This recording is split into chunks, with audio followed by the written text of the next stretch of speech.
Mars, our planetary neighbor. It's very cold and dry, and its weak gravity only holds a thin atmosphere. As probes started to visit the red planet, we gained a more accurate view of the surface, and scientists began to wonder. Mars had once been much warmer. It had rivers, and in its early years might have sustained life.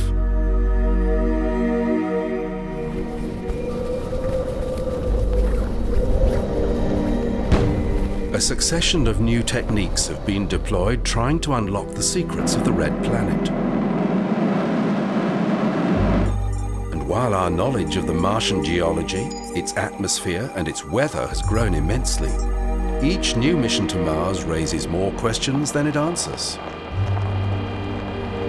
We still don't know if Mars has, at some time, been a home to life.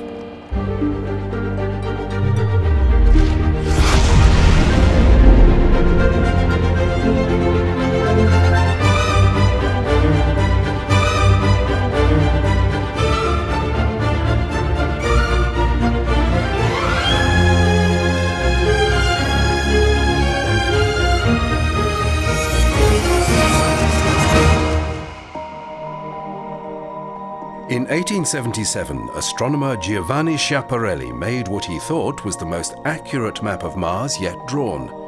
On it, he showed canals. In the early 20th century, American astronomer Percival Lowell was convinced the canals were signs of a civilization existing on the red planet. So began the search for life on Mars. In 1962, the Soviet Union sent the first probe, the Mars M1, on a flyby mission. It was an audacious project, and it failed. The first of many failures by both the Soviet Union and the United States. Cold War rivalry provided the motivation for these early missions.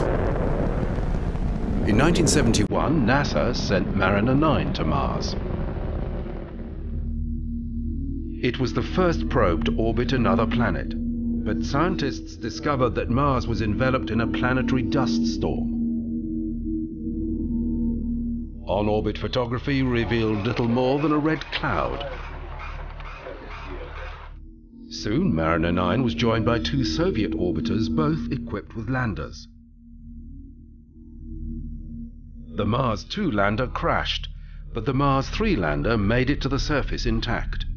It returned one garbled image and then stopped functioning.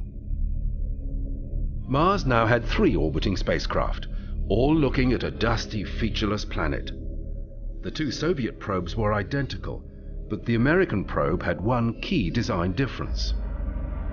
While the Soviet orbiters began photographing the planet following predetermined schedules, NASA were able to command Mariner 9 to wait, in hope that the dust would eventually settle.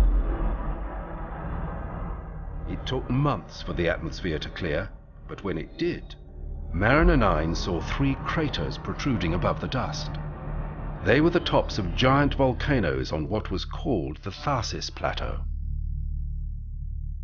Soon more complex geological features began to emerge. In places, the surface was cratered, suggesting the tectonic forces that constantly renew the Earth's surface were absent on Mars. Volcanic activity that built the solar system's largest volcanoes had stopped billions of years ago. This enabled NASA scientists to compile an accurate global map of Mars and to decide upon landing sites for the Viking probes that followed in 1976.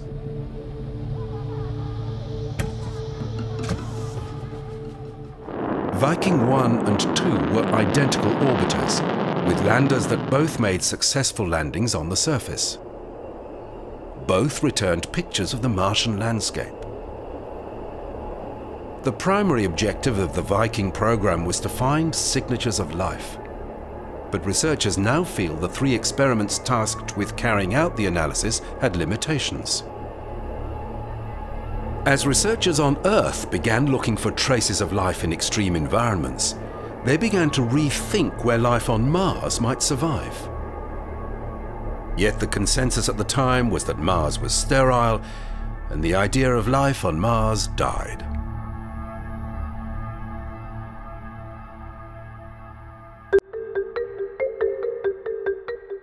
After a 20-year hiatus in Mars research, Mars Global Surveyor went into orbit in 1996.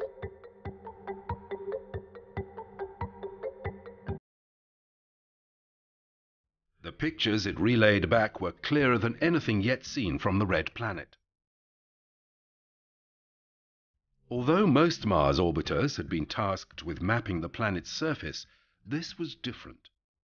The high-resolution images that the Mars Global Surveyor sent back revealed rivers and even river deltas, but the occasional impact crater suggested that nothing has flowed in these systems for billions of years.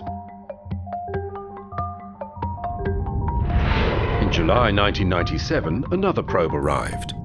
The Mars Pathfinder was one of a new breed of missions being pushed by NASA's new administrator under the guiding philosophy of faster, better, cheaper.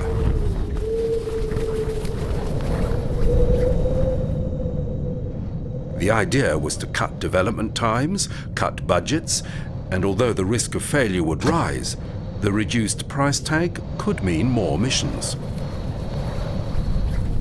Pathfinder would land a small rover on the surface. To do this, it used radically new airbag technology. The technique drew more from automotive safety systems than from previous space missions.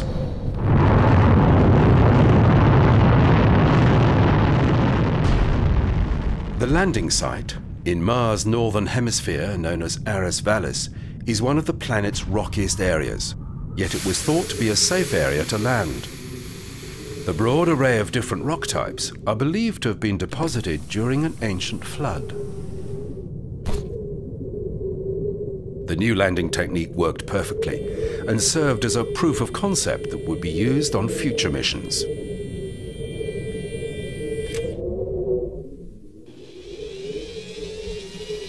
Pathfinder consisted of a base station equipped with 3 solar panels that unfolded like petals. There were sensors to measure atmospheric pressure, air temperature, and wind speed, as well as a transmitter to communicate with Earth. In addition, Pathfinder acted as a base station for the Sojourner rover that explored the surrounding area. Sojourner was fitted with cameras and an alpha particle X-ray spectrometer. It was the first mission to have its own website. The rover returned thousands of images and important detail about the atmosphere and geology, and its popularity guaranteed more Mars missions.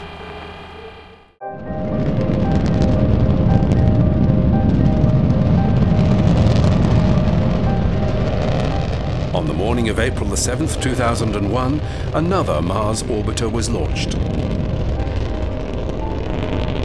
Mars Odyssey was equipped with 3 primary instruments, and it had the ability to act as a relay satellite between future surface missions to the Red Planet and Earth.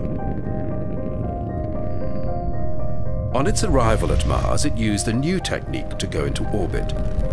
After firing a relatively brief pulse of its engine, Mars Odyssey went into a highly elliptical orbit that, at its closest approach, had it skimming the planet's thin upper atmosphere. Called aerobraking, this technique allowed the craft to circularize its orbit over a period of 3 months, and it saved around 200 kilograms of fuel. The probe is still in operation today, breaking all records as the longest-serving Mars mission.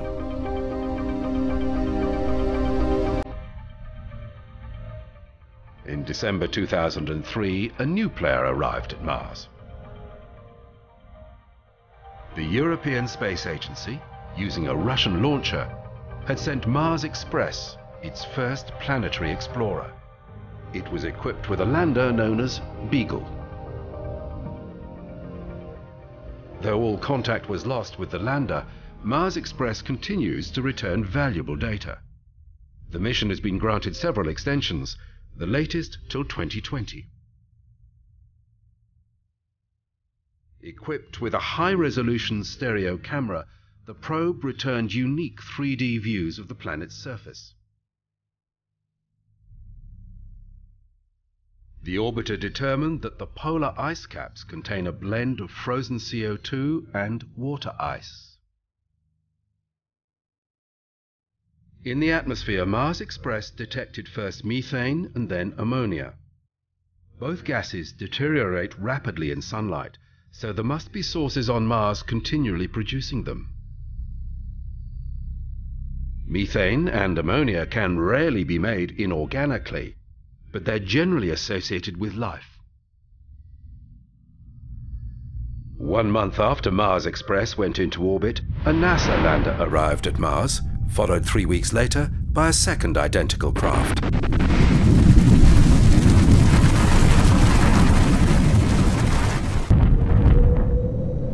They were the Mars exploration rovers called Spirit and Opportunity.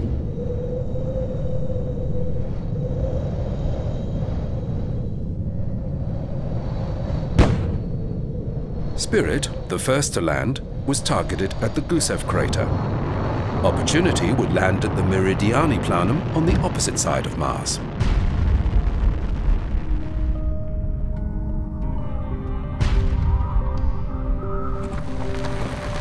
Though they were much heavier than their Pathfinder predecessor, they used the same bounce landing technique. Both landings were successful and on target. After the craft had righted itself, it detached from the lander and began autonomously unfolding its solar panels and camera mast. While this was happening, the team back at the Jet Propulsion Laboratory waited. Signals confirming the craft's safe arrival took 15 minutes to travel back to Earth.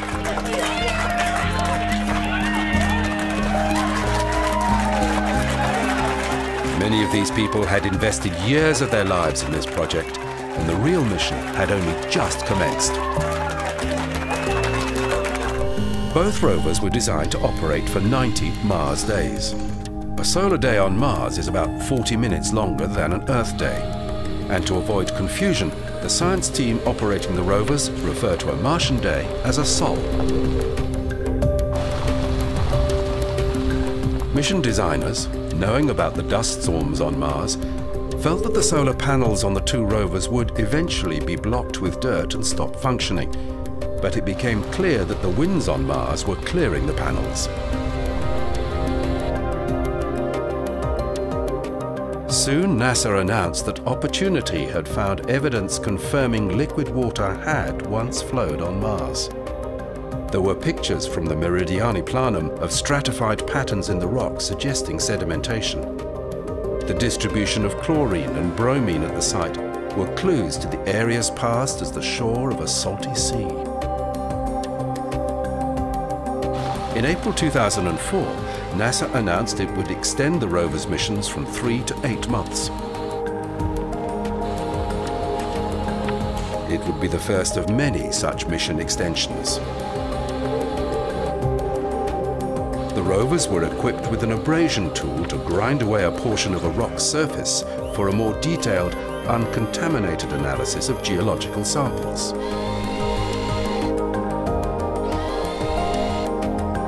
This was first done by Spirit at a rock named Adirondack at Gusev crater. It was a first in planetary geology. Researchers agonized before using the tool because of the drain it makes on the rover's energy budget. The rock was made of olivine, pyroxene and magnetite, making it very similar to volcanic basalt on Earth. When Spirit's right front wheel stopped working, engineers used a duplicate rover to devise a reversing technique that enabled the rover to drag its frozen wheel. This left a furrow behind in the soil, which presented a new area of research for the science team. White or yellow deposits seen within the furrow were various types of salts that only form in the presence of hot water. On Earth, hot water provides an environment in which microbes can thrive. Spirit limped on for another 3 years before it became stuck in loose sand. Again, the engineers began working with a replica which they placed in an identical situation. When nothing was able to free the rover, it was declared a stationary research platform. Further attempts were made to position the rover so its solar panels could operate more effectively, but even this was not possible.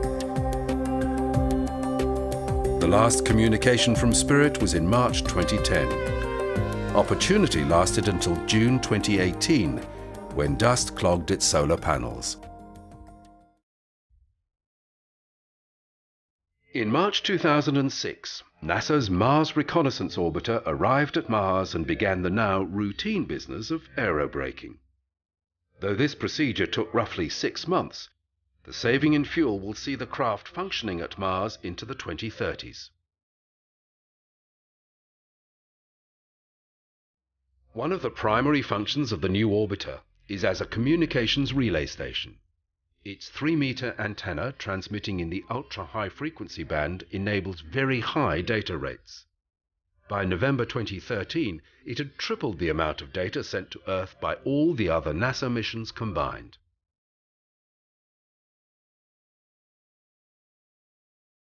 Its high-resolution camera began revealing the surface of Mars in the finest detail. These are active falling dunes in East Coprates Chasma. The polar region, free of the seasonal dry ice, again surrounded by dunes. In the southern hemisphere, pits in the residual cap of carbon dioxide.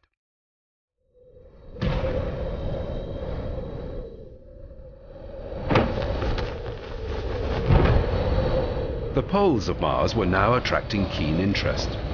Follow the water had become NASA's catch cry.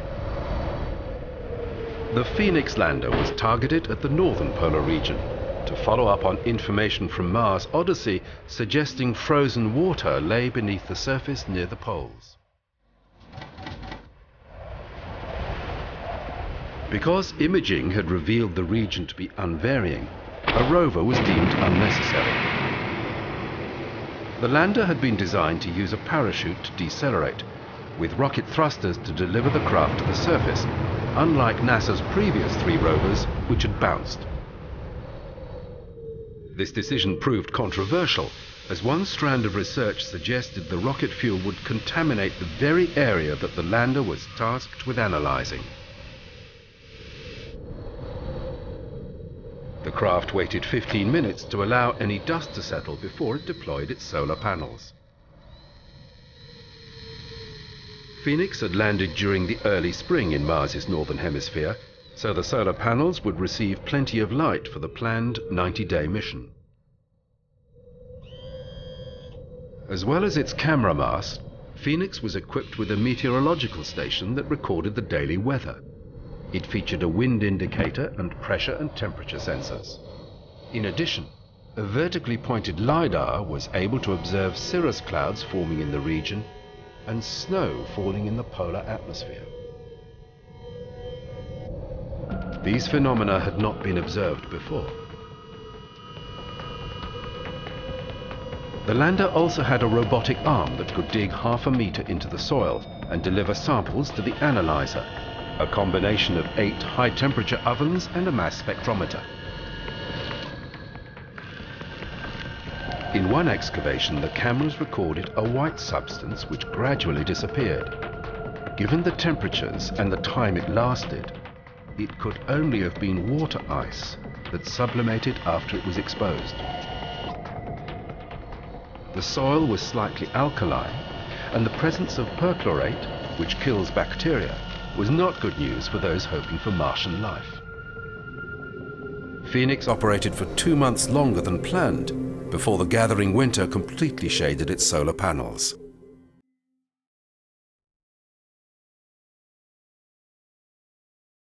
While the planet still had subterranean deposits of ice, there was precious little left at the surface.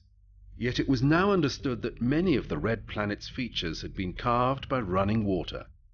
Samples analyzed from across the planet affirmed that water, and nothing else, had made these changes to the Martian landscape. Mars had once been more like Earth, yet it had lost its surface water and most of its atmosphere, and the question of life persisted. Could it have emerged in a warmer, wetter past? And could it still be present below the surface? The next Mars mission would be NASA's most ambitious yet. Known as Curiosity, the car-sized rover would be powered by a nuclear battery, making it immune to the dust problems experienced by Spirit and Opportunity.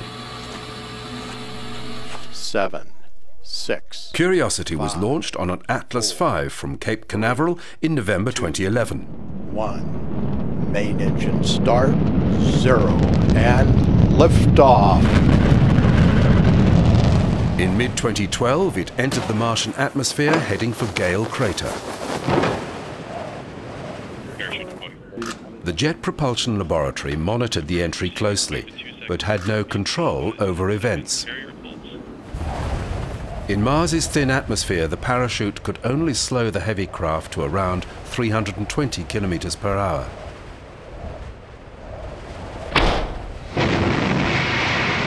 Nearing the surface, the rover descent stage dropped out of the aeroshell and rockets kicked in.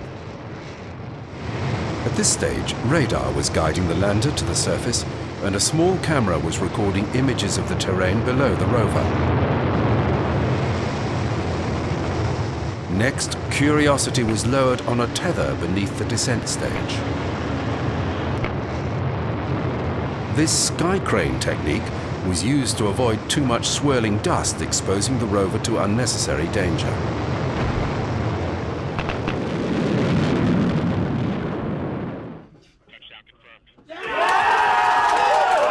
Everything had worked exactly as it was supposed to, and the American engineers were relieved.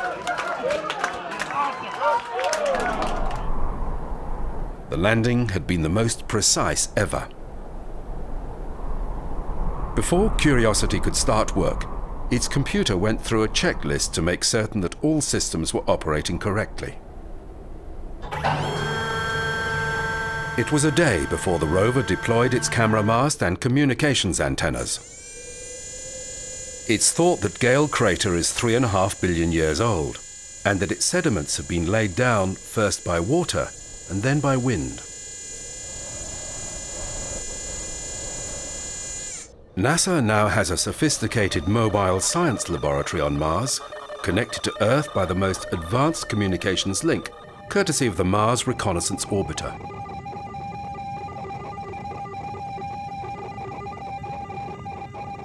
The rover's primary objective is to discover if conditions suitable for life ever existed or still exist on Mars. It's also gathering detailed information about the current conditions on the red planet, particularly the radiation levels that will have an impact on proposed manned missions.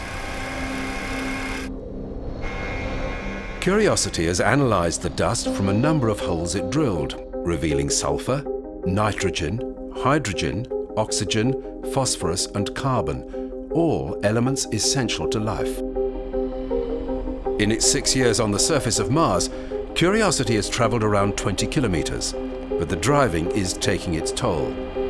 It routinely sends back a series of self-portraits, mainly for diagnostic reasons.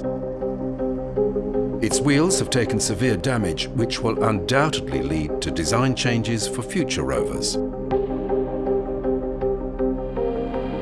Its computers are also giving problems, but a new suite of missions is slated to arrive at Mars in 2020 that will continue profiling the planet.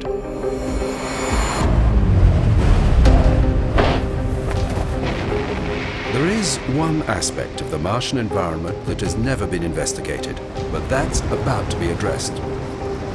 The Mars InSight probe has been targeted at the flat Elysium Planitia, close to the equator, to spend 2 years investigating the planet's interior.